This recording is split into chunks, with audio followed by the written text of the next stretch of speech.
எனக்கு இன்னொரு சைடு தோண மாட்டேங்குது ஆக்சுவலாக. எந்த முடிவு எடுத்தாலுமே, அந்த என்ன முடிவு பண்ணமோ அது முடிவு மட்டும் தான் தோணுது.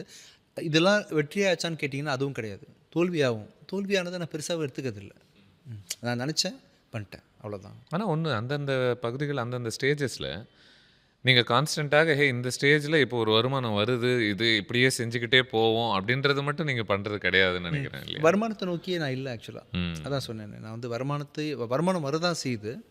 ஆனா அத நோக்கி இல்ல. நான் சில முடிவுகள் எடுக்கிறேன். அந்த முடிவுகள நோக்கி தான் போறேன். இதுக்கு நடுவுல வருமானம்னு ஒண்ணு வந்துட்டே இருக்கு ஆக்சுவலா. வருமானம் வருது, இழப்பு பெருசா வருது.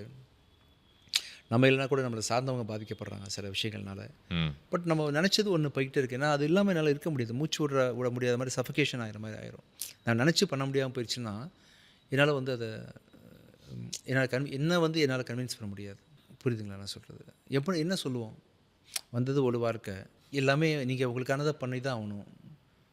ஆ அது பண்ணாம போயிட்டீங்கன்னா, எவ்வளோ கஷ்டமா இருக்கும் உங்களுக்கு.